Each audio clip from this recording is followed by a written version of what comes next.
Alrighty, should we get ourselves started here? Good morning, everyone. Happy Monday. Were you? Well, I think maybe us starting to talk has brought everyone in. Well, welcome. We're going to talk a bit about energy. Good thing to talk about first thing in the morning, right? I see everyone's got their coffee, and we're talking about a kind of energy that's a little different from what you get in caffeine. We're going to be talking about the total amount of energy coming from the sun. And let's put some of this in perspective. The total amount of energy coming from the sun, I'm going to give you a couple of numbers that aren't going to mean anything.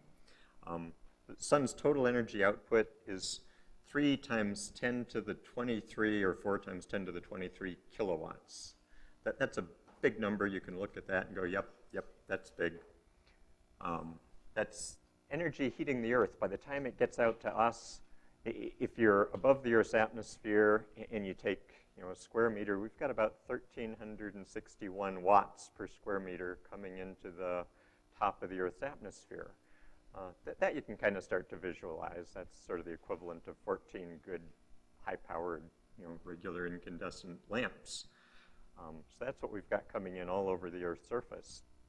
But to put a little bit of this in perspective, the sun puts out as much energy in 1 second as the US would use in 4 million years of total energy. All of the coal production, the electricity, every type of energy that we currently use, we could power the entire United States for 4 million years just with what the sun puts out in 1 second. That's all produced in the core of the sun. And that core is converting, here's another good unfathomable number, 6 times 10 to the 11 kilograms of hydrogen is converted into helium every second. You took all of the cars, the motor vehicles in the United States, and envisioned that entire mass. This is twice that much mass almost every second that's getting converted from hydrogen into helium. Another bit of kind of unfathomable trivia is that energy production, all of that burning that's going on every second in the core of the sun, it's producing lots and lots of photons. It's so dense there. It's 150 grams per cubic centimeter. It's about 13 times the density of lead. It's so dense, and that sun is so big that the photons that are produced rattle around, run into things, and kind of do this random walk to make their way out through the radiative zone and then through the convection zone. And that takes them something on the order of 150,000 years to do all that rattling around till they eventually make it out to the surface, and then a brief 8 minutes later, they're at the Earth. One old problem that people had with the sun was wondering if that energy production, essentially the photons we're seeing now, are hundreds of thousands of years old. Not the photons themselves, but the energy, the reactions from which they were created. So in a sense, you could say the sun could have turned itself off 100,000 years ago and we wouldn't know about it yet. That's not really true, but really the energy we're seeing in light right now is coming from reactions that happened over 100,000 years ago.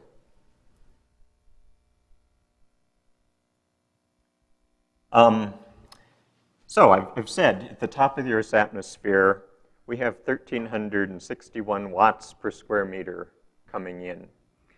We can measure that. I've got instruments in space that are measuring exactly that number. So given that amount of energy coming in, you can calculate how bright the surface of the sun is. So let's do that. We're going to take that amount of energy, this is radiant energy, integrated, the entire spectrum, integrated radiant energy from the sun at the Earth at 1 astronomical unit. How much is therefore coming from the sun itself if you were right at the sun's surface? Well, that's just a kind of 1 over r squared scale dependence. So you can scale that flux up by the distance between the Earth and the sun. You can then say, now I know how much flux is emitted from the sun's surface itself. Therefore, with Stefan-Boltzmann's constant, what's the temperature? And the temperature is 5,770 degrees Kelvin at the photosphere. So 5,770 Kelvin, if it were a perfect black body, which looks like this, is what the sun's surface, the effective temperature of the sun's surface would be. So that's the spectrum you might have. Now, how much of that's coming out in different wavelengths? Most of it's coming out in the visible and the near infrared.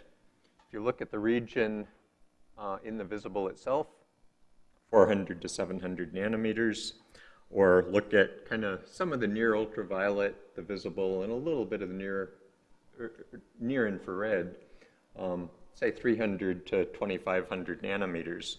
That's where you're going to get most of the energy. You can integrate up that black body curve, and a little more than a third of the energy is coming out right in the visible, where that energy production is peaked. It's also, not coincidentally, where our eyes can see best, which is, not coincidentally again, why we call it the visible. So our eyes have developed to be able to see in the peak of the energy that the sun puts out. But that's about a third the total energy of the sun. Integrated over this whole region, we collect about 93% of the total amount of energy, most of the rest being out at further wavelengths, longer wavelengths than the 2.5 microns where I've cut things off here, a little bit being down in the ultraviolet. This is all reasonably stable. In a relative sense, I'm going to show you later that the ultraviolet, even though there's very little energy there, it varies more than the rest of the sun does. Luckily, the near infrared and the visible wavelengths, the sun is fairly stable. But that is where most of the energy comes out. So let's look at the sun with a little bit more resolution. And instead of seeing this nice black body, Fraunhofer noticed that there were a lot of these dark absorption bands in the solar spectrum. And it's not a perfect black body. This is what we measure more. So not quite the nice smooth curve that you saw before. And why is that? Well, if you're looking at a true black body, that means it's kind of emitting and absorbing the same at all wavelengths. And the sun doesn't do that. And it's absorbing and emitting in what's called local thermodynamic equilibrium. That means that the gas is emitting at a spectrum that's typical of its temperature, characteristic of its temperature. But what is its temperature? And its temperature varies with height. So this is height above the, go a little deeper than the photosphere here, but you start off at something like 6,000 degrees at the photosphere, and then things cool as you go up higher. 500 kilometers or so above the photosphere, you reach a minimum of something on the order of 4,000, 4,500 Kelvin, then things heat back up again.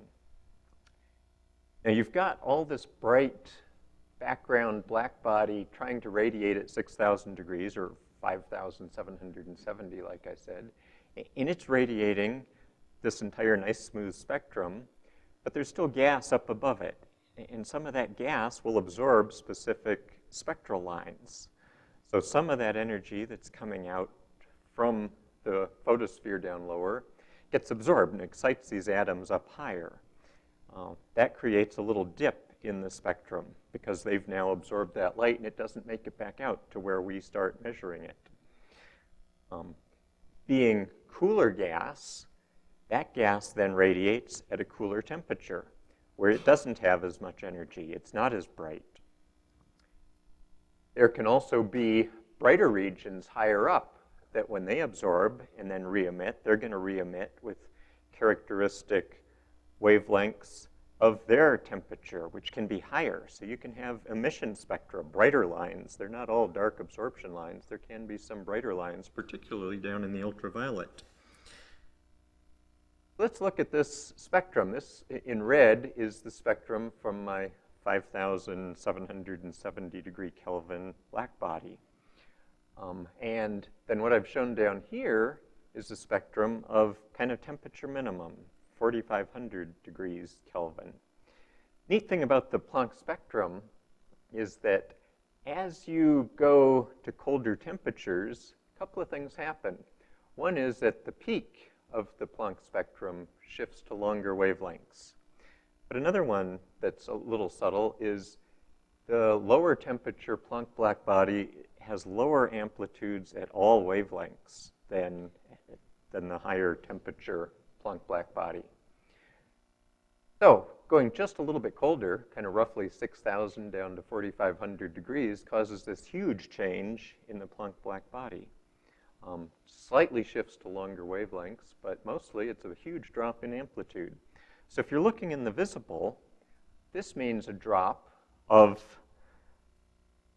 calculated out here by integrating, but this means that if I'm looking at a spectral line in the visible, that spectral line has got about a quarter of the energy, quarter of the brightness of a line would from the photosphere itself.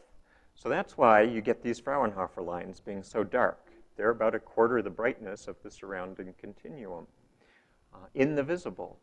If I go out here in the infrared, things are a fair amount different because it's a much less significant drop.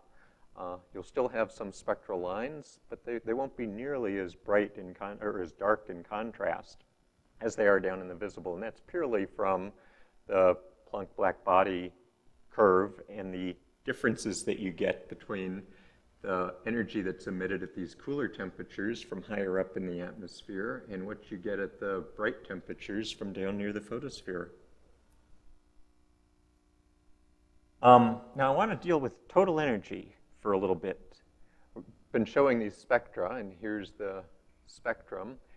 Here are just a couple of nanometers of spectrum. The sun, this is from an extremely high-resolution Fourier transform spectrometer. So incredible resolution. The more spectral detail you can look at, the more you see. Every time you get better spectral resolution, you can see more and more lines in here. Well, I can take all of that and condense it into just a tiny part of this spectrum here. You can take all of the neat excitement of what the sun looks like spatially, the sunspots, the bright flares, the things that are leading to all this activity, the magnetic fields, the corona. Take all that wonderful detail and squish it all down into one number. You're going to integrate the entire spectrum, integrate the entire disk of the sun, and you're taking all the excitement of the sun, all the wonderful activity, the things that we get excited about for solar events, and squish it down into one number. It's called the total solar irradiance. It's the total amount of energy coming out radiantly from the sun. And it used to have the misnomer, the solar constant, because luckily for us, it doesn't vary a huge amount. But that's what total irradiance is. Or another way of looking at it is, and like I said, it doesn't vary a whole bunch, but it does change a little bit. So I'm going to show you a couple of changes. This is over just a 2-week period, less than that even. The 28th of October 2003, an extremely active time. You'll get to know this as the Halloween storms because it was so close to Halloween in 2003. Very active. Couple of huge sunspot groups that came across the disk of the sun. And then a week and a half later, they were around the backside of the sun, and the sun looked very bland again. But let's look at that in total irradiance. I'm going to take the sun and integrate everything up spatially, and this is what that period looked like. Here's October 28th, and then a week and a half later, there was the 7th of November. And this is what the total solar irradiance looked like during that time. So it does vary. It does vary a little bit, but spatially and spectrally, you integrate up the sun, and it's not quite the solar constant. It's not nearly the solar constant. Yeah. The measurements are done about every 50 seconds, but everything, yeah. Yeah, what we're doing here is taking this entire spectrum, we're integrating up the entire sun spatially and spectrally. So all of it. Everything down from X-rays to far infrared is integrated up into this one number. So, and I'll show you a little bit later how we actually get these measurements, but basically it's everything. So that's essentially what total solar irradiance is. It's everything that the sun is putting out. Here's what it looks like from that same time period. This is October of 2003. And as you have sunspots go across the disk, you'll see decreases in the total solar irradiance. Brighter regions surrounding those can cause increases, but the short-term effects that you're seeing here are due to the passage of these sunspots. And like I said, this was an extremely active period. And right about here is where we get a very large sunspot group coming onto the disk, followed by another one, with a third one forming right there. And that was about a 0.3% decrease in the total amount of energy coming from the sun. That's huge compared to any other level of activity that the sun has. 0.3% energetically is a bigger change than any type of solar activity that we study. A little bit later, I'm going to show you right around here, and you can't even see it on this plot, was one of the largest flares that we've ever observed. And it's not even visible in the thickness of this line right here. So super exciting flares, coronal mass ejections, insignificant compared to the total amount of energy coming out from the sun all the time. And its variability. So here, as promised, is where there was a flare. This was an X17 class flare observed by GOES. Happened on the 28th of October. And right about there is where there was an increase in the total solar irradiance. Now the sun, just from convection, granulation, oscillations, is moving around. That is, it's getting a little brighter and a little dimmer on kind of 5 to 10 minute time scales all the time. That's sort of the 100 parts per million level, and that's what you see right here. The blue indicates when this flare occurred from GOES, and here was the corresponding increase in the total solar irradiance. So it's noticeable. It's a 270 part per million increase. But on this absolute scale, that's there, you can see it, but in terms of energy, total energy from that flare was 0.008% of what the sun was doing just during that same 40-minute time scale all by itself. So flares are good for a lot of things. CMEs are neat for a lot of things. They're short-term events, and in terms of total energy from the sun, they're pretty insignificant. This background total solar irradiance really is what's driving Earth's climate system, which we'll get into in a lot more detail later on. So how variable is the sun? This is a wavelet transform with shorter periods being down near the bottom as a function of time on here, and longer periods being up closer to the top. Black shows high levels of variability, and at kind of day scales, the sun luckily doesn't change a large amount. But up at 27 days or so, solar rotation time periods, there's a lot of power, a lot of variability.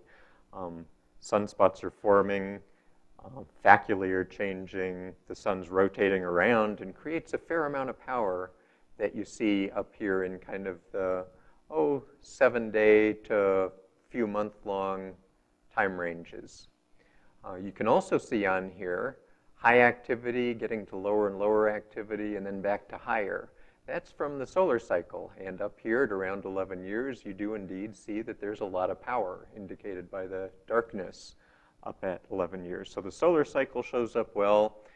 Kind of the week to a couple of month time scales show up well. There's a lot of activity there. These are the ranges over which the sun is really varying the most in terms of total energy. Yeah?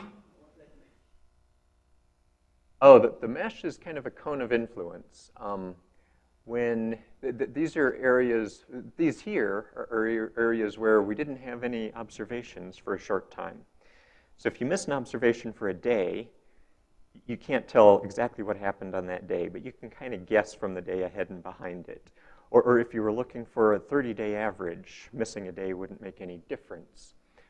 So where we miss a little bit of data, you can't tell exactly, and here we were missing a couple of months of data, you can't tell exactly what happens on these short time scales, but it really doesn't affect your knowledge of the variability on long-term time scales. So that's what this mesh is right here. And then the same principle is this large mesh out here. The observations start here and end here. At short time scales, I know what the sun is doing right up to that edge.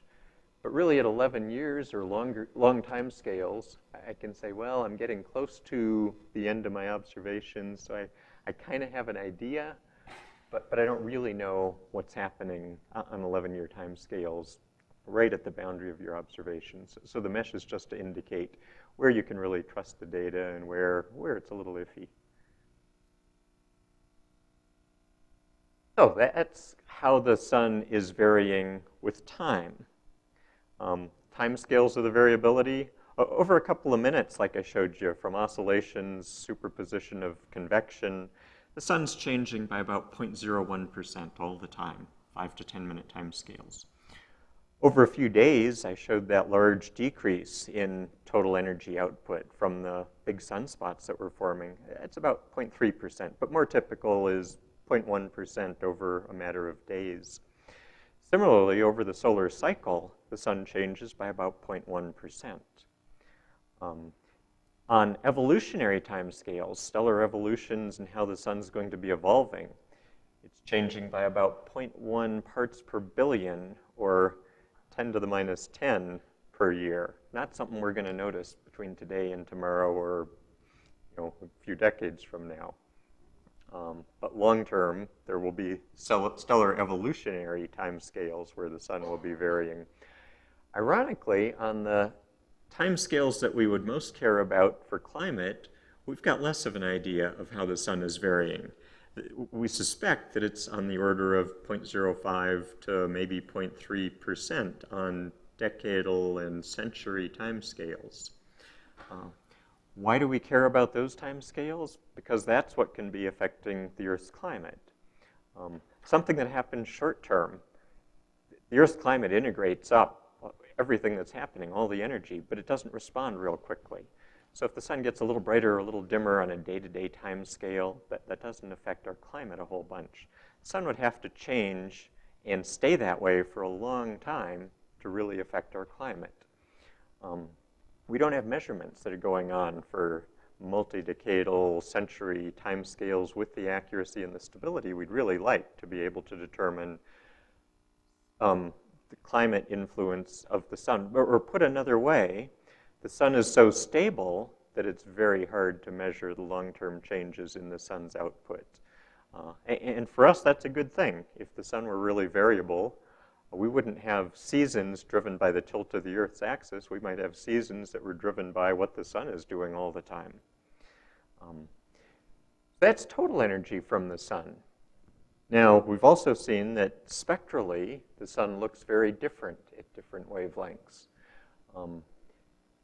So spectrally, different wavelengths tell us a lot of different things about the sun. What's the spectral solar irradiance? I've been talking mostly about the total solar irradiance, the entire spectrum integrated up into one boring number that changes with time.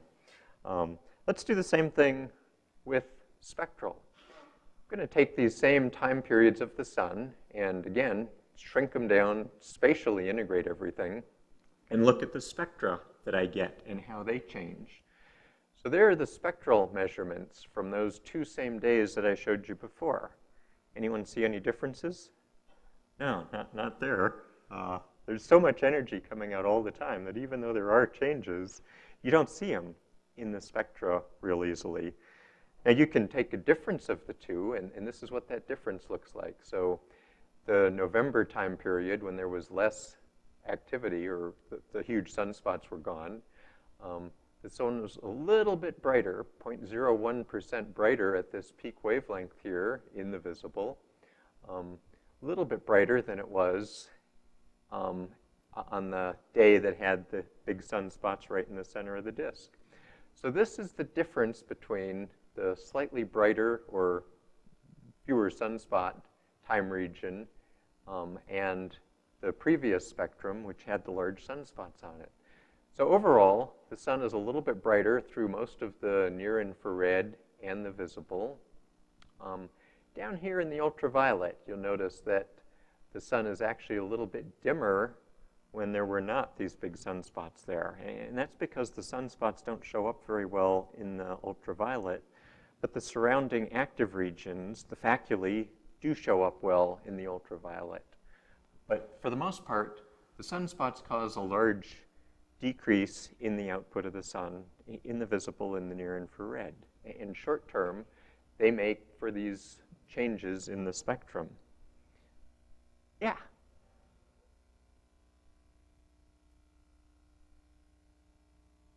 The instrument itself is what's limiting the spectral resolution. So this instrument has got about a 3 nanometer spectral resolution.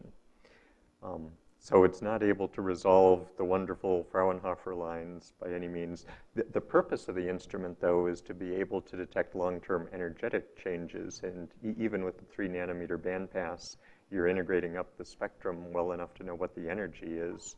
But doing diagnostics down at the spectral line level, you're going to rely on other instruments, ground-based instruments, perhaps, that have better spectral resolution. But for energetics, 3 nanometers is good enough to be able. The differences of, it does look a lot like the black body, and that's not a coincidence. The black body itself, you change the whole black body just a little bit, and the difference, again, looks like a Planck black body. Yeah, neat subtlety, a nice point.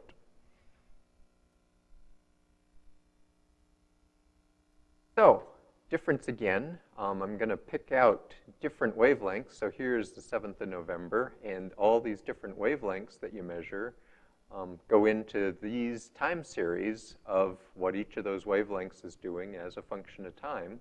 So large dip during the passage of the sunspot, and we measure that. Basically, you're getting a spectral plot as a function of time for the sun, which, if everything works properly, integrates up to be the total irradiance. They're actually independent measurements. The total irradiance measurement is done separately from the spectral ones. But ideally, if the instruments were perfect, you could just do the spectral measurements, integrate them all up spectrally, and come up with the total irradiance. That's what spectral irradiance is, and this is what it looks like as a function of time. Here's the total irradiance at the top. This is for a period in 2015. Ultraviolet irradiance, visible irradiance, and near-infrared irradiance. So we do now have good measurements of what the sun is doing, how it's varying spectrally and with total irradiance, total energetics, as a function of time. From that, we can start to figure out what types of activity are causing changes in the sun's output. Also, from these time-dependent measurements, you can figure out and correlate what the sun is doing with what Earth's climate is doing to figure out how one drives the other. But a short summary of what irradiance is the amount of energy that's going through some small area as a function of time. If it's total irradiance, that means all of the radiant energy coming through that area. If it's spectral irradiance, it means the energy coming through in a given bandpass as a function of time. So that would have units of flux per area per nanometer or something. So those are basically what irradiances are. Short-term, like I showed you with the total irradiance, on short-term time scales, these are changes, again, from my favorite Halloween storm events, changes at many different wavelengths of what that period looked like as well. But you can see that even at different wavelengths, you can resolve a lot of the changes. And they are a little bit different. You'll notice down here at the extreme short wavelengths, you don't really see the sunspot. And like I said, sunspots don't show up all that well down in the ultraviolet. But this is the kind of stuff that tells us, these are the sort of measurements that tell us a lot about what the sun is doing and how activity on the sun affects its output spectrum. And then from that, we take that output spectrum and figure out how the Earth's climate is sensitive to those changes in the spectral output. Yeah?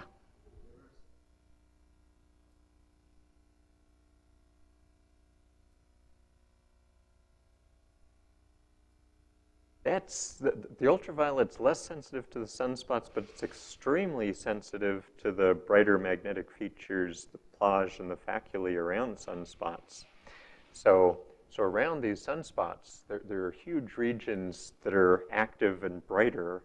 That shows up really well in the ultraviolet. So you do see those brightenings, and then they rotate around with this 27, and they last longer than the sunspots too. But as the sun's rotating around with its 27-day period, those bright faculae persist a lot longer than the sunspots do. So what you're seeing there is the modulation just from the solar rotation of those bright faculae rotating around. Sun is kind of a balance in irradiance between darkenings that you get from sunspots. It's kind of funny. I showed you these plots of what the irradiance is doing when you see sunspots go by. And it generally gets darker, short term. But long term, the sun, and I'll show some good pictures of this later on, over the 11-year time scale, the sun's putting out more energy at times when it's more active. That is, when there are more sunspots. So short term, the sunspots cause a sharp decrease in the output of the sun, generally at most wavelengths. But these faculae that are around them persist longer, and overall, since they last longer, energetically, they give you more energy during solar maximum than the sunspots are really taking away at solar minimum. So neat question and nice leading one into some of the long-term measurements that we're going to be talking about too, because here I'm going to show exactly that. These are different wavelengths, this being down near Lyman alpha, 120 nanometers, of variability over this 30-year time period. And you'll see that at times of solar maximum, the sun is brighter at all wavelengths pretty much than it is at solar minimum. And again, that's because the faculae persist longer and cause brightenings that outweigh the short-term darkenings you get from sunspots themselves. And at a lot of these wavelengths, you wouldn't even really see the sunspots themselves. So the 11-year solar cycle shows up real nicely in all of these ultraviolet wavelengths. This down here is visible in gray. So again, brighter at times of solar maximum. Now let me point out here that this looks really noisy. It's not that the instruments get noisy at solar maximum, but this is exactly what I was talking about. The sunspots cause short-term decreases in the output of the sun, and that's what these points are down here. Big sunspots, short-term decreases, but overall, the brighter faculae mean that the sun is hotter, a little bit brighter, at times of solar maximum than minimum, but with variability from the passage and creation of big sunspot groups. So down in the visible here, this is a variation over this 11-year time scale of about 0.1%.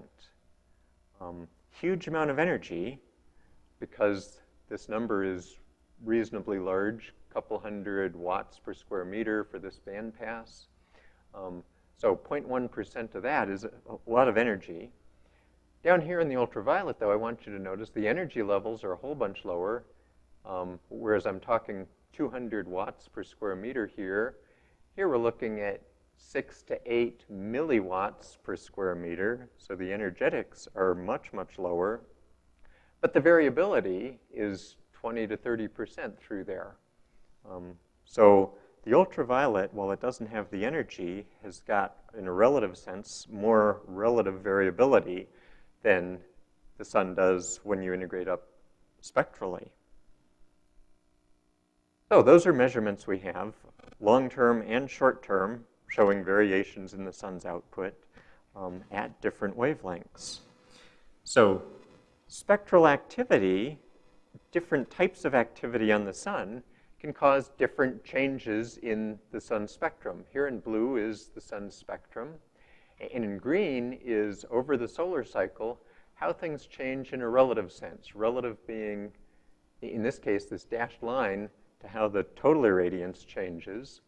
Down in the ultraviolet changes by a lot more in a relative sense than the 0.1% change that you get in total irradiance.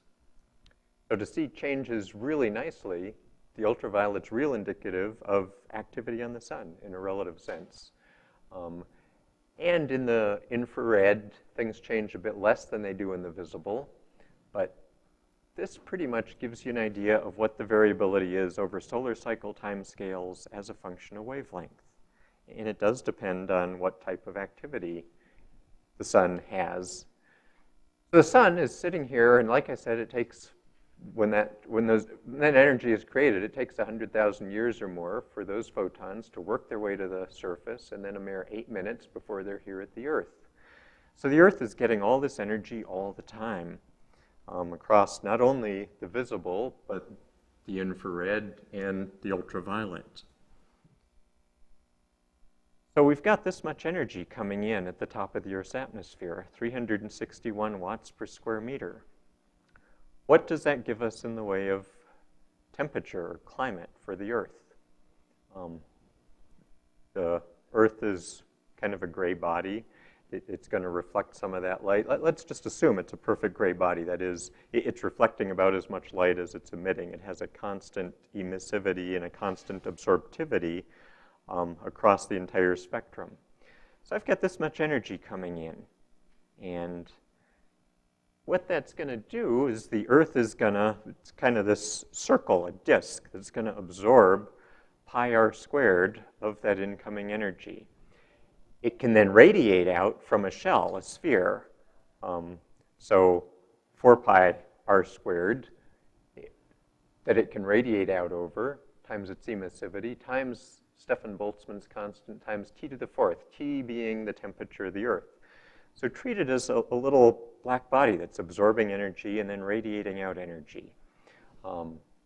And it's going to, in thermal equilibrium, it's going to emit about as much energy as it's going to be collecting from the sunlight that's coming into it, that it can absorb. And that means that we can calculate up temperature of about 280 Kelvin that the Earth or any other gray body would be at this distance from the sun. And that's not too far off from the types of temperatures we really have. This is a global average. We have parts of the Earth that are hotter, parts that are colder, like you know from the poles or the equator. There's a bit of heating on top of this from gases that we have in the Earth's atmosphere.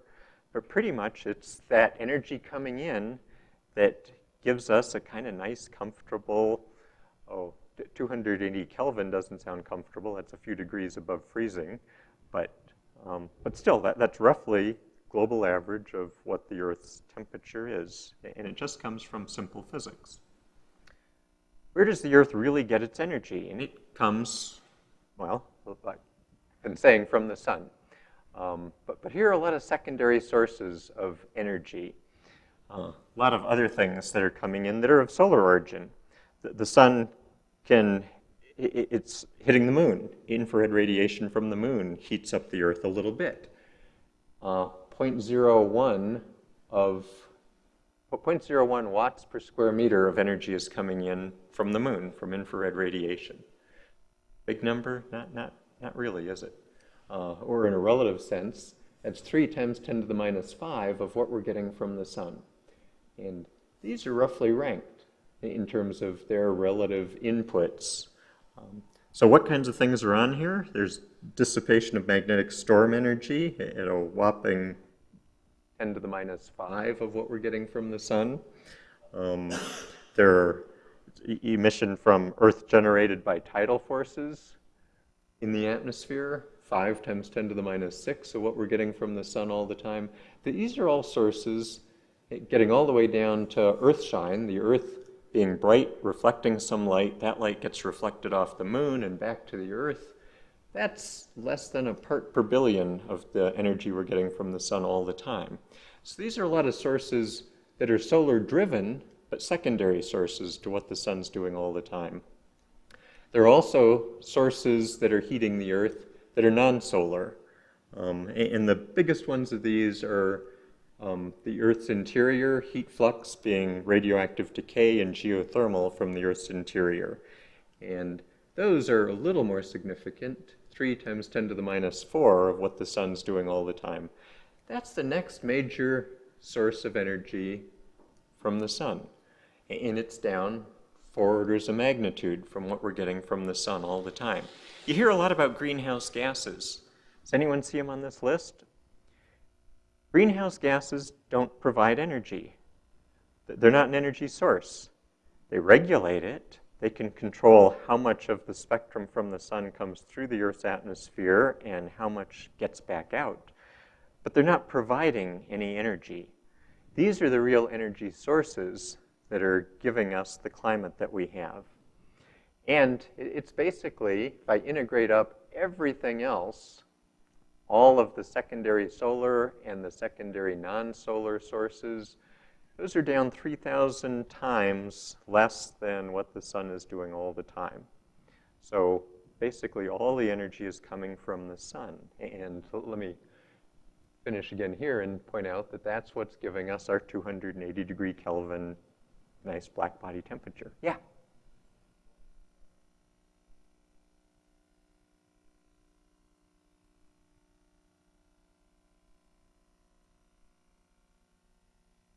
It's the title. The Earth is, let's see.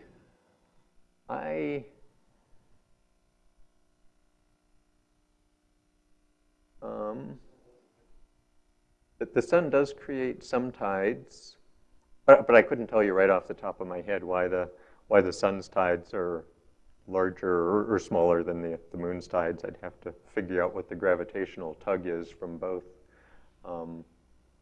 But they should be pretty comparable because in terms of the tides, they're comparable in amplitude. But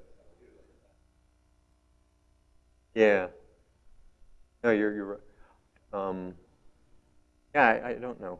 I'll have to ask. Andrew Krinn, who wrote this, is here in town at NOAA, so I'll have to learn. Because, yeah, in terms of the amplitudes we see, they're pretty comparable. So, neat question. And I don't know. And that was from a recent enough paper that he ought to know the answer because he's just done all that research recently. So what if I were to take away all of those, all of the sources that come from the sun? In that case, what I would get is purely mostly the sources that are radioactive decay and geothermal. What would that heat the Earth up to? And that I've done here. Ignore all of these upper sources and just look at these sources that are of non-solar origin. Let that be the heat input to the Earth. And now we've got a kind of not so balmy temperature of 35 degrees Kelvin. So that's the difference between what the Earth would do all on its own and what the sun is providing for us. Or, put another way, the sun is the dominant driver of the Earth's climate. And luckily, this is we've been talking about neat activity on the sun, CMEs, flares, stuff that's really exciting. But this is kind of the 800-pound gorilla sitting in the corner. And luckily, it's a nice, calm gorilla. The sun doesn't change a huge amount, or we would have much more drastic changes in climate than we do. So the sun is the dominant driver, but luckily it's a fairly stable driver of our climate system. Let's talk a little bit about sunspots, just because I was showing pictures of how sunspots, which are indicative of solar activity, change the energy output of the sun. These are dark, cool regions of the sun. Cool, if you can call 4,000 degrees cool, 4,000 Kelvin cool compared to the 6,000 surrounding. They're large. Here's the Earth for comparison with the kind of medium-sized sunspot. They're magnetically active, 4,000 Gauss compared to the sort of half Gauss field that we have on the Earth. And they last days to months. A little bit of fun history. They've been seen for a long time. Chinese have naked eye observations of them from several hundred years BC. But it wasn't really until the 1600s when people were observing them with telescopes that they started to really try to understand what they were, thinking they were cloud-like structures in the atmosphere. People were looking for other planets inside Mercury, and to separate those, it'd be neat to see a planet transit across the sun. So they were looking at the sun and trying to make sure that what they were seeing, hoping for planets, were not simply sunspots. So a lot of good observations, but they thought they might be small things that were closer to the sun than Mercury, little dense objects perhaps embedded in the sun's atmosphere. One of the ones that was more entertaining here was William Herschel, who was a brilliant physicist, saying there were openings in the sun's atmosphere that let you see down to the cooler underlying surface, which he presumed was inhabited. So brilliant physicist as he was, this wasn't exemplary of the other work that he did, but still kind of creative. But one other thing he did was in 2008, he published a paper that correlated the price of wheat in London with the number of sunspots on the sun and showed that there was a correlation between those two. This is the first published paper that showed a sun-climate connection. Telescope. Galileo didn't invent it, but he used it to study the sun, and several others did as well. So we started in 1610 getting good observations of what sunspots were as regularly as they could make them from the ground. There was, if you study the sun, something that's known as the Maunder minimum, a period from 1645 to 1715, when there were very few sunspots observed on the sun. We know that as the Maunder minimum. If you study climate, you know of that as the Little Ice Age, which was a long 70-year period, mostly in Northern Europe, because that's where we had most of the records at that time, where temperatures were a bit cooler. Winters were harsher. The Thames River was frozen over. There were much worse winters than normal. So that was the Little Ice Age that affected climate for a long period. Jack Eddy, in 1976, put together a seminal paper that really got people thinking of sun and climate again, where he was able to correlate the Maunder minimum period here. Orange is showing solar activity. Black is the sunspot cycle going back 400 years, which we've got records of now. Maunder minimum when there were very few sunspots with much cooler temperatures on the Earth. He also correlated other periods where indications of solar activity were that it was lower and winters were harsher. Other periods where intensities, temperatures were a little bit higher, correlating with these green dots, which were records of aurora, showing maybe a little bit more solar activity. So very suggestive that the sun on these time scales was affecting climate in the Earth. And that got people going a lot more on sun climate. What really determines climate? Like I said, it's the sun. The sun's providing all the energy input at the top of the Earth's atmosphere. You notice this 340 watts per square meter is not the 1,361 watts per square meter that I was saying is coming from the sun all the time. And the reason is that people studying climate are looking at the whole Earth's surface, and averaged up over the whole Earth's surface, that's 1/4 of what you really have directly coming from the sun. So that's the differences here, but pretty much it's the total energy from the sun coming in that can be either reflected off of clouds, reflected off the surface, or absorbed by the surface and then radiated. Oh, okay. Radiated away in the infrared. So this is what's determining a lot of our climate system. And what is climate? This sounds like a neat place to start after a suggested 5-minute break, so you can regain some of your energy. And so come back maybe in 5 minutes if you could, please, and we'll start talking about climate.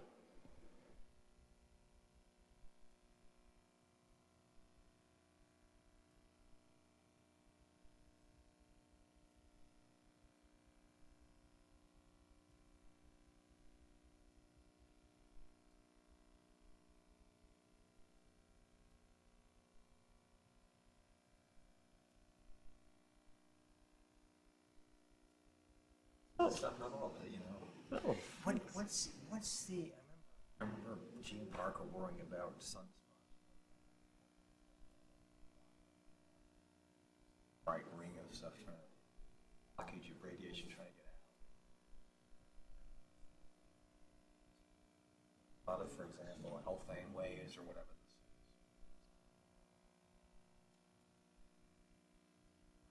Are all those other non-radiant?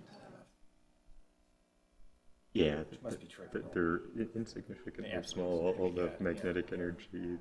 Yeah, okay. Yeah, compared to that total amount of energy that's coming out radiantly all the time. Yeah, okay. There's nothing else that comes anywhere close to it. So the sunspot blocks certain forms, and you say it comes out. So exactly like you were saying, the sunspot will cause some little blockage of energy trying to come out. It can delay it a little bit, or it can be flowing around the sunspot and coming out brighter somewhere else. All coming out, because the energy timescales from the core to the surface being 100,000 years, that there's nothing you're going to do to really stop it long term. You can kind of regulate it in short-term timescales. It's all coming from the balance and collapsing, self-supported against. Yeah, that's exactly that. But in terms of total energetics, there's nothing else that. That's nice to hear. So easy for us. That is incredible. Keeping us alive. What's incredible is that it's so stable, really. Yeah, that's right. Yeah, absolutely. Oh, thanks.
Oh, thank you.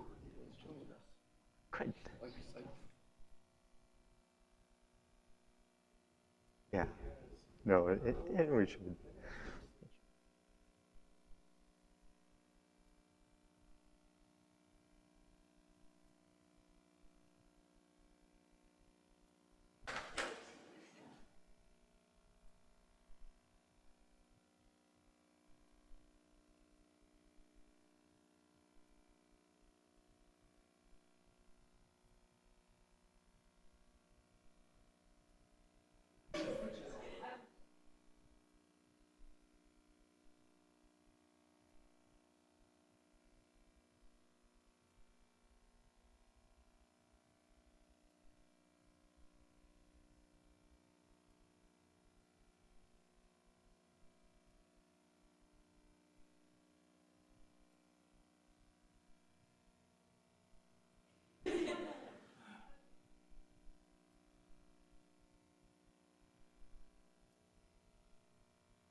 Alrighty, so what's climate? We know what weather is.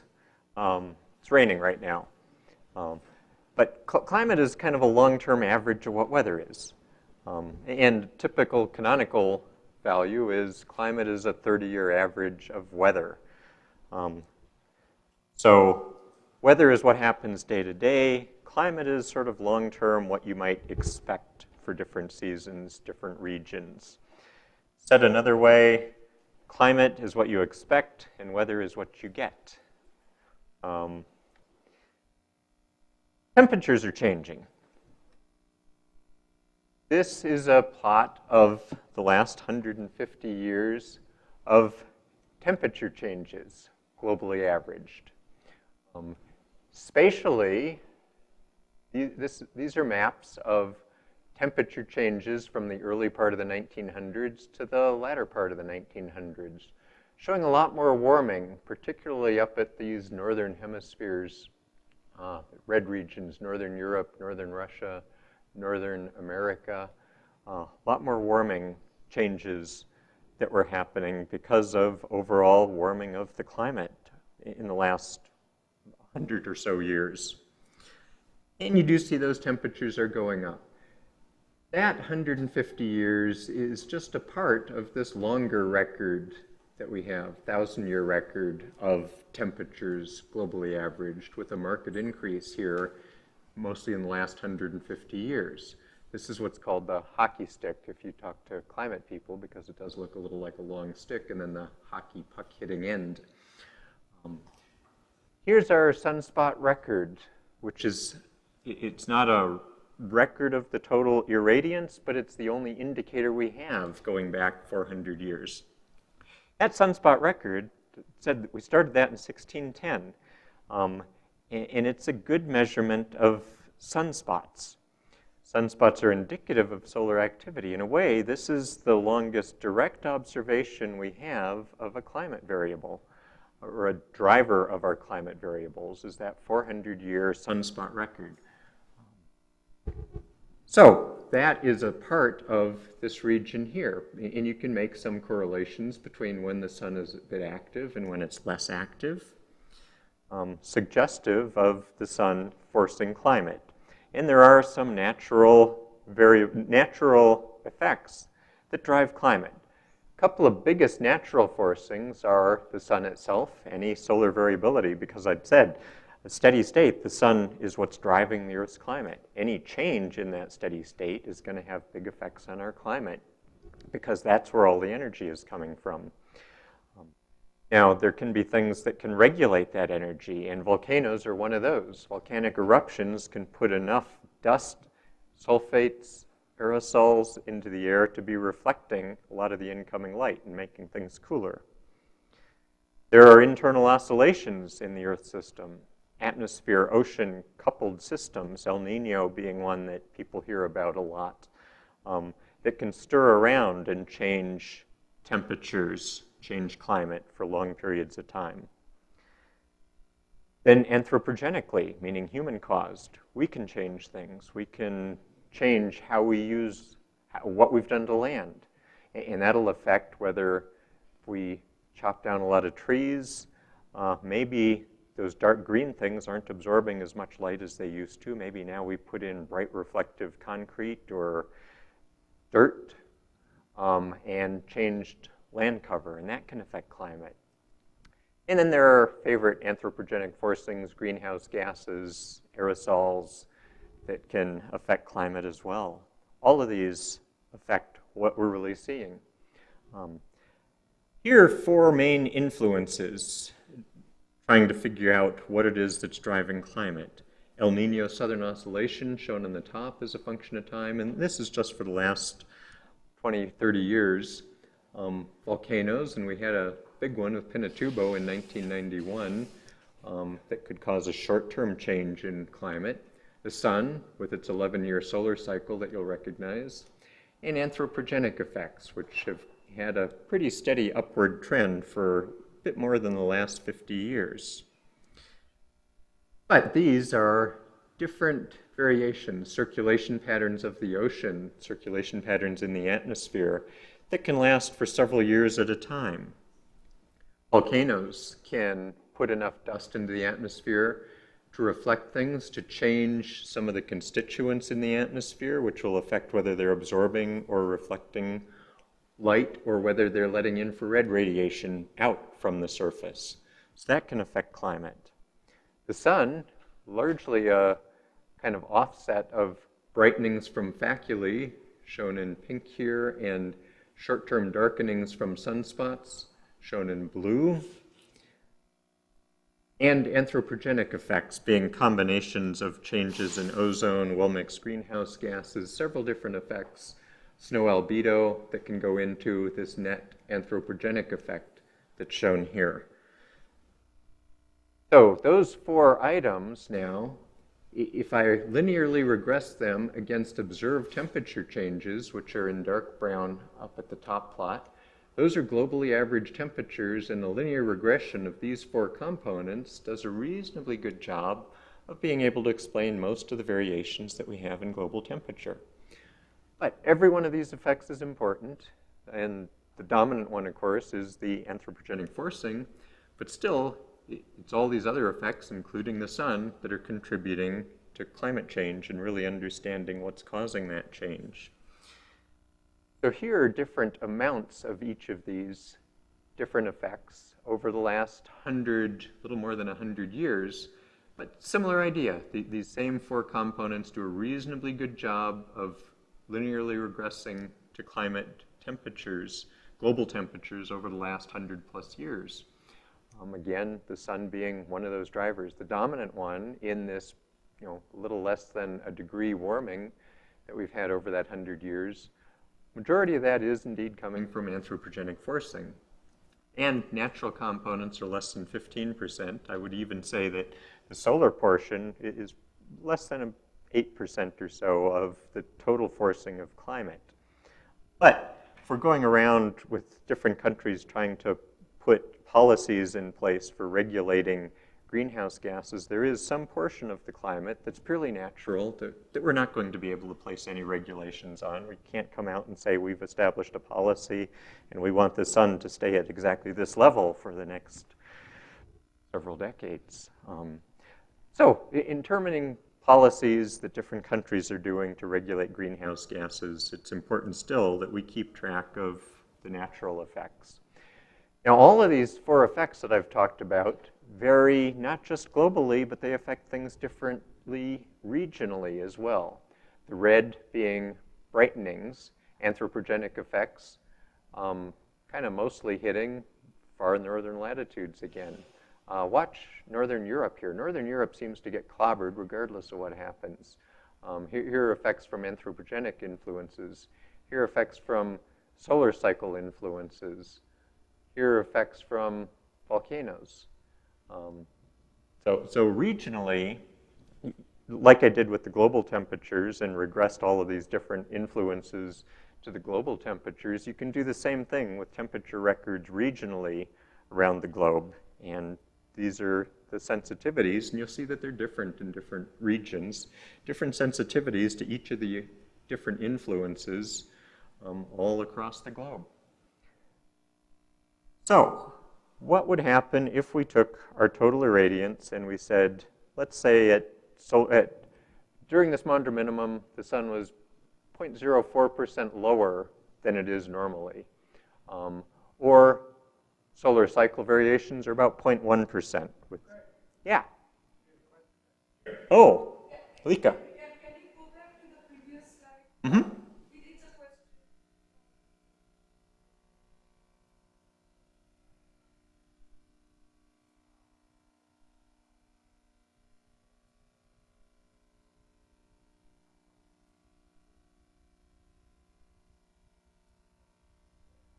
Where is our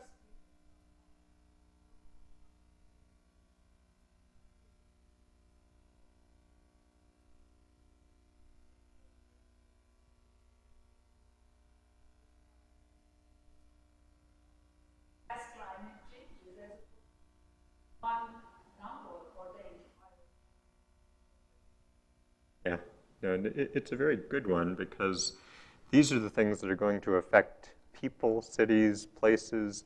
They're also, especially up here far north, starting to melt some of the permafrost regions in Russia or Alaska can have big feedback effects on climate. So the regional is stuff that we can see the correlations, but really being able to physically model and say, here's how the sun or volcanoes are changing or anthropogenic effects are changing, and therefore this is the predicted effect on this region. That's much more difficult. These are purely based on empirical correlations right now. But yeah, terrific point, that the regional effects can be much more severe than the global.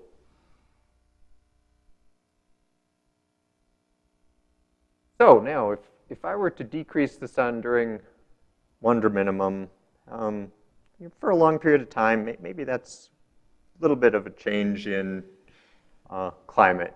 Or if I increase it during times of solar maximum, it's about a 0.1 degree C change in climate. So the sun's variability, its 11-year cycle, 0.1% gives about a 0.1 degree C warming during solar maximum than it does for solar minimum. For a long-term climate record, you need accurate measurements. This is what makes them hard. You can go out today and you can measure what temperature is. And you could go out tomorrow and you could measure what temperature is. I want to know how temperatures are changing over 30-year or century-long time scales. So you've got your thermometer and you measure temperature every day. And you're consistent. You do it at noon so you go out at noon every day and you measure temperature and you start this long record. And sometime you're going to decide this is boring. You're going to retire. You're going to change jobs. You're going to move locations. Someone else will take over, and maybe they read your thermometer a little bit differently than you did. Or maybe somebody drops it one day, and thermometers break real easily. So now, but luckily they had a separate thermometer, and so now they go out with their new thermometer. But how cross-calibrated are those? Instruments that we have don't last for centuries often. So it's difficult to get very accurate, very stable measurements for long periods of time. And that's what you need for climate. So you need long measurements, you need stable measurements, you need accurate measurements. You also need patience because we want to know how climate's changing relative to all these effects.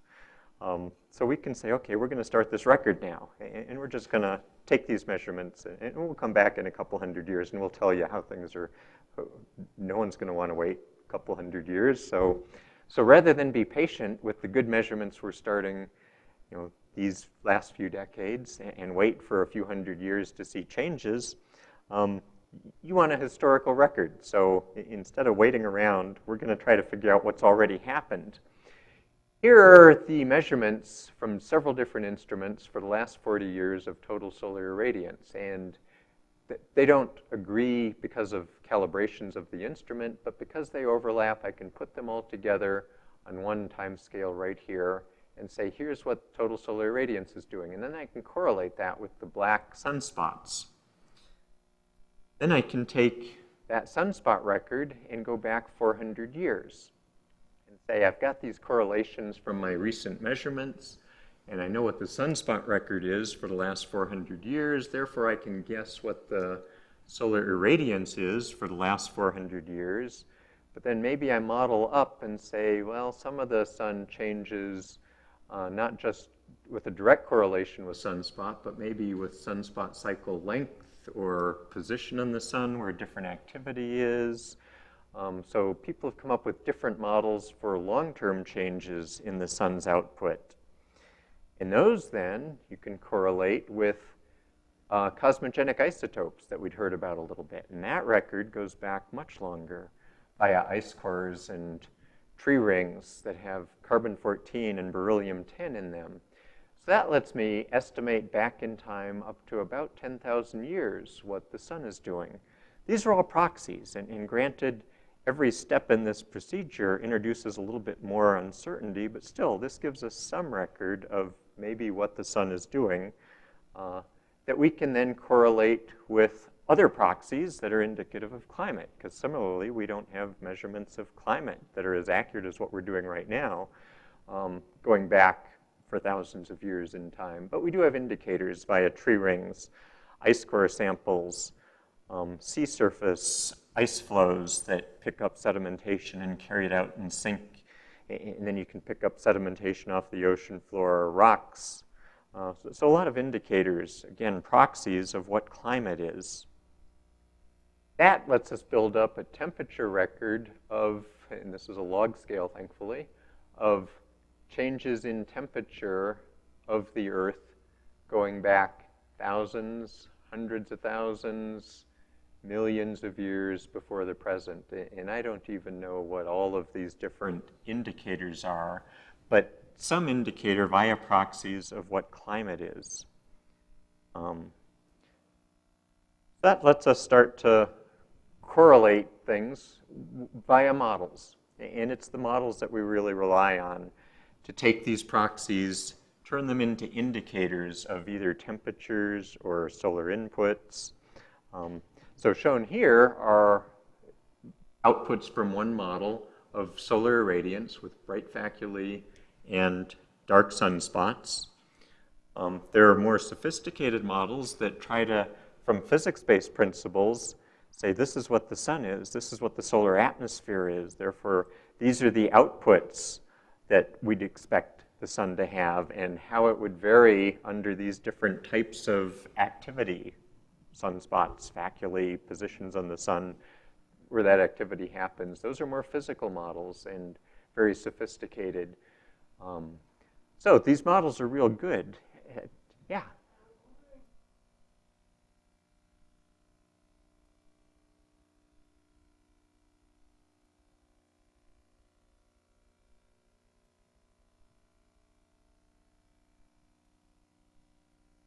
Those are done, the correlations with the isotope records are merely done by correlations. So they're regressive type models. They're not real physics-based ones. Those are very difficult because of the effects of the Earth's magnetic field and what particles get brought into what parts of the atmosphere and how the atmosphere is circulating. There can even be some climate effects that couple to the cosmogenic isotopes. So those are mere kind of, here's this cosmogenic isotope record, and here's this solar record, and yep, they agree pretty well. But they're not really good physics-based models when you deal with the radioisotopes. But still, it's a better indicator than anything else we have that goes back that far, so we happily take it and use it. So these are proxy models. There are more sophisticated physics-based models as well that tell us what the sun is doing and how it's changing with time.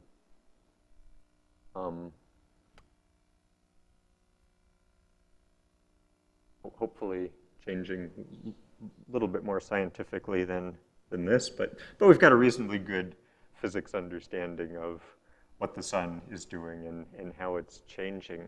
And we're trying to improve on that a little bit.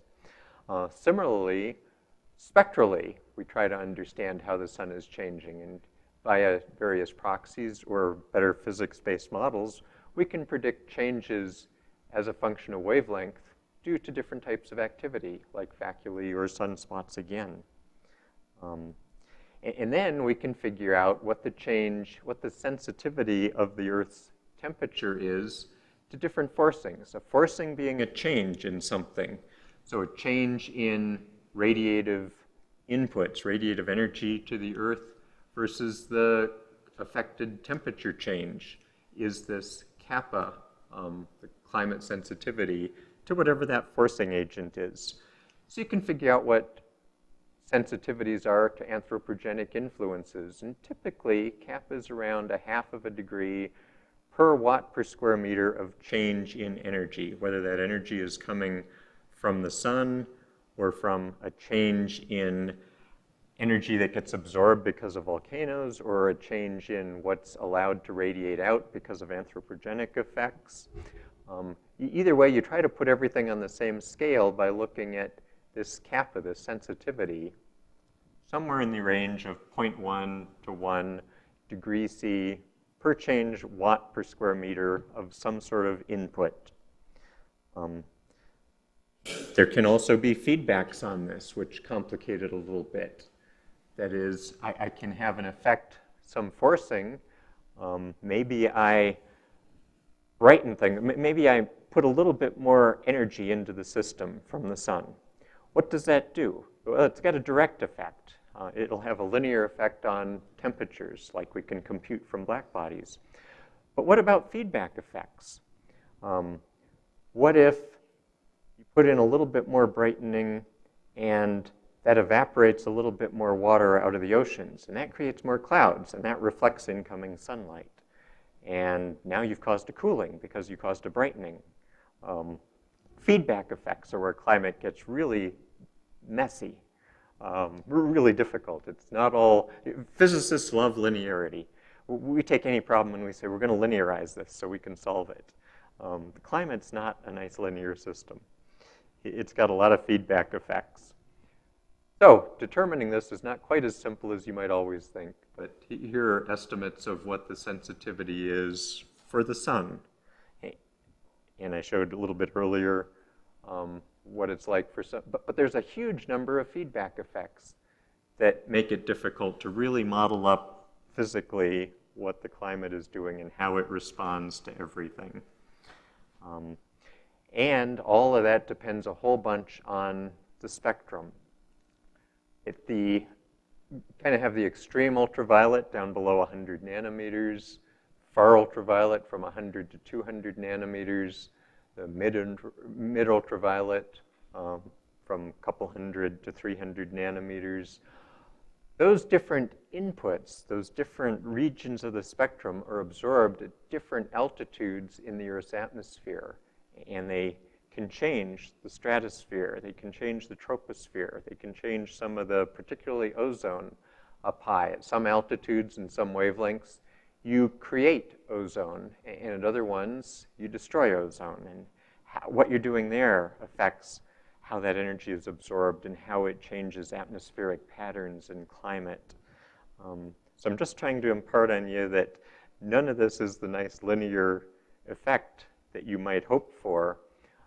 And Leslie Gray in 2010 had a good team that put together an excellent review paper that deals a lot with some of the complexities and what we know about the climate system. It's a terrific paper if you want any more detail on this. The International Panel, or Intergovernmental Panel on Climate Change group that comes together a little bit more frequently than every decade or so to try to attribute different effects of climate to several different things that some we can control, some we can't. Greenhouse gases, ozone effects. Greenhouse gases here, this is for the last 250 years, showing large warmings.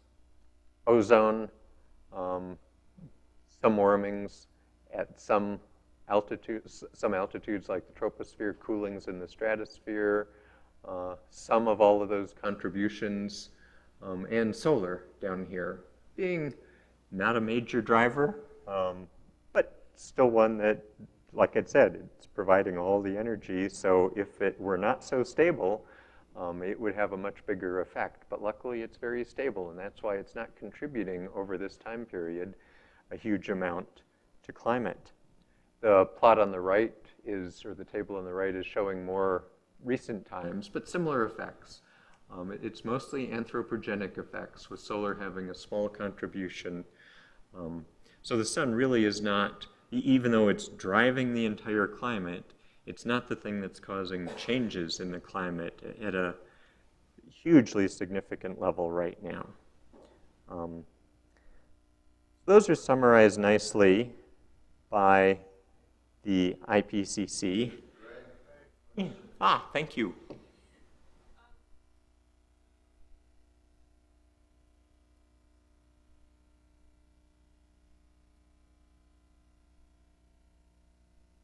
Right.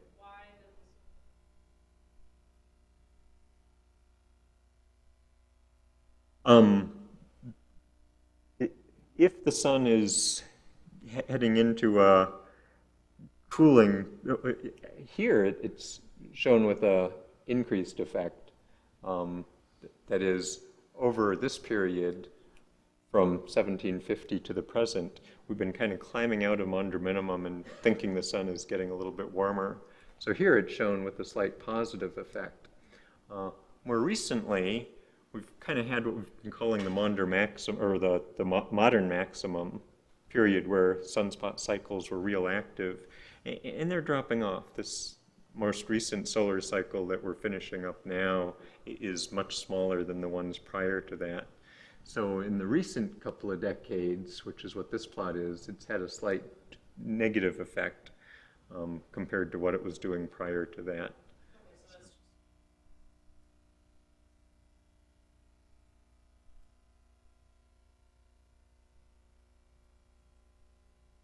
Yeah, so our models are that on these these kind of decadal time scales, the sun is putting out a little bit less energy than it was maybe 30 years ago. So that's why that one's negative. But on the time scale shown here, we think that the sun's gotten a little bit brighter. Yeah, thank you. So how do you measure irradiance? And you know, you can say, well, gee, why don't we just have perfect measurements of everything? Claude Pouillet in 1837 created one of the first instruments to measure total irradiance. And he did so with a flask containing water with a black surface on it and a thermometer that was stuck into that water flask. And this was real sharp. He put a disc on the end of this thermometer here so he could point this at the sun and he'd know he had it pointed properly because the shadow of this disc would nicely fill the disc that he had back here. What that black surface does is it absorbs incoming sunlight and it heats up the water and he measures the change in the water. And that tells him how much energy he has coming in. And that's pretty good, except that if you remember one of the previous slides I showed with the energy coming in, a lot of it's reflected off of clouds. Some of it's absorbed in the atmosphere. He's doing this on the Earth's surface. And so you get about a half or 2/3 of the total amount of energy at the Earth's surface. And you try to make some corrections for that. And he did reasonably well. 1,227 watts per square meter. And remember, the value we've got from space now is 1,361. So he applied some good corrections and did a reasonably good job. And those got refined with time to where we were getting reasonably good with ground-based measurements. But really, you have to take these measurements from above the Earth's atmosphere to get them nice and stable. Fundamentally, we're doing exactly the same thing from space. We've got measurement of the sun. Claude's instrument had a cylinder full of water. He knew the area of that black surface on that water. So he knew the area he was collecting light over. Irradiance is watts per square meter. You need to know the power, the energy you're getting, the watts. You need to know the area you've collected it over. He knew the energy because he knew how much water was getting heated by how much. He knew the area because he knew the size of that black surface. We've got things up in space that are doing just that. We have a little aperture, measures our area, and we have a radiometer inside that absorbs the incoming energy. You're all used to CCDs or CMOS devices like you have in your phones. We have terrific, super sensitive, solid-state detectors, but they only work over really narrow parts of the spectrum. So you want the whole spectrum. You want something that's going to measure light from kind of X-rays, ultraviolet, visible, near-infrared. Claude's method was great. You take a black absorber that absorbs all this light, and it heats up thermally. Do exactly the same things. Very good absorptive radiometer, very sensitive measurements of temperature, and you can figure out what the energy is that's coming into your radiometer.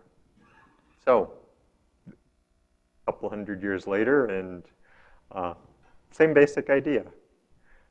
But to measure this really well, let's say you want to know your accuracy of this measurement to 0.01%.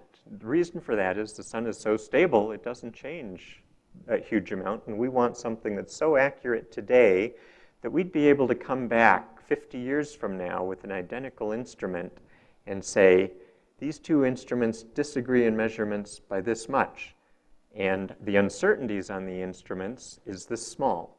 Therefore, that difference is outside of that uncertainty. That has to have come from a change in the sun. If you didn't have nearly as good of absolute accuracy, if your uncertainties were much larger and you measure the same change, but you don't have the good instrument accuracy, now you can't really say that any change is outside of your instrument uncertainty. So you need good uncertainties. And I can easily say, okay, I want an instrument that's good to 0.01%, or 100 parts per million. What did I just say? Everybody can accept that as that's a reasonable thing to ask for. Well, that aperture, that's about a centimeter, or in our case, 8 millimeters in diameter. How well do I need to know that area?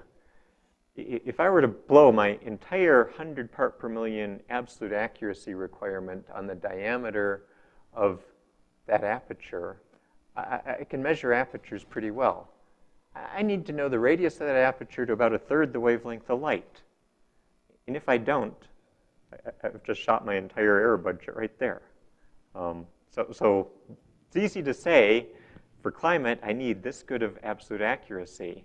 But being able to do it is a lot more difficult. And luckily, NIST can measure aperture areas to much better than that. But let's look at another effect. You're in a spacecraft. You're going at 10 kilometers a second around the Earth, measuring the sun.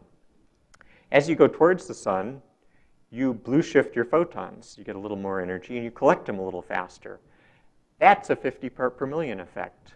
That's half of your uncertainty budget that you want. Luckily, that's one that you know incredibly accurately and you can correct for. So this is just to give you an idea of when you ask for really good measurements, what does it mean? These are not easy to get measurements, but since I showed these differences between all those measurements, you can easily look at that and say, why didn't you guys think to calibrate those instruments before you launched them? They're expensive. And they are. But these are the most accurate radiometric measurements that exist anywhere from space. If they don't agree, the scale on here is such that that's 1,000 parts per million. We're getting a lot better with the newer instruments. But those kind of corrections, the Doppler shifts, the knowledge of the aperture areas, hopefully give you some appreciation for getting these measurements is not as easy as you might think it is. But we are indeed getting a lot of measurements. We've had a good 40-year record of total solar irradiances from several different European, US, predominantly, missions that have overlapped and given us, even though they don't agree always, we've overlapped those measurements so that with continuity, we've got a good record of what the sun is doing. We also have spectral measurements. So different wavelengths shown vertically and time shown here are covered by several different instruments over these last 40 years or so. And hopefully we'll be continuing those with improved resolution going forward. But it's been the overlap of these instruments that lets us put together a composite of what the total solar irradiance has been like, along with uncertainties that depend on how good the instruments are as a function of time. So the total irradiance measurements are the most stable solar irradiance measurements that we have that give us a record of what the sun has been doing that we need for climate. We've got a 40-year record now of total solar irradiance, the entire radiative input to the Earth's climate system. And spectral measurements are getting to be a lot better with some of the newer instruments now.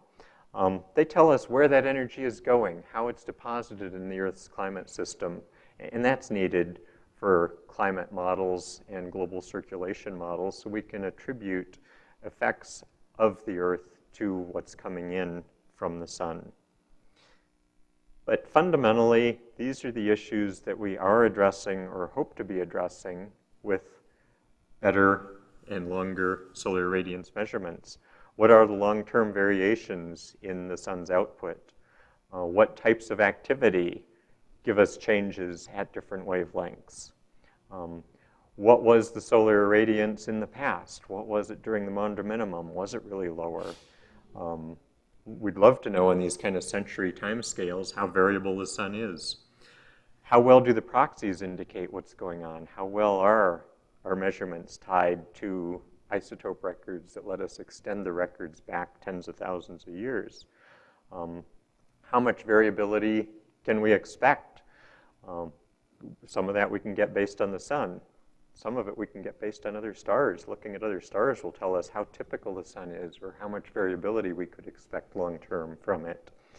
We can use physical models, perhaps, to indicate how much variability we'd be getting. And then, given all of that from the sun, how does it affect the Earth's climate system?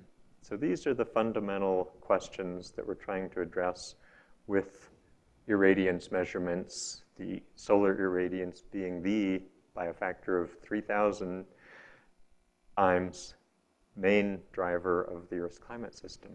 So, thank you very much.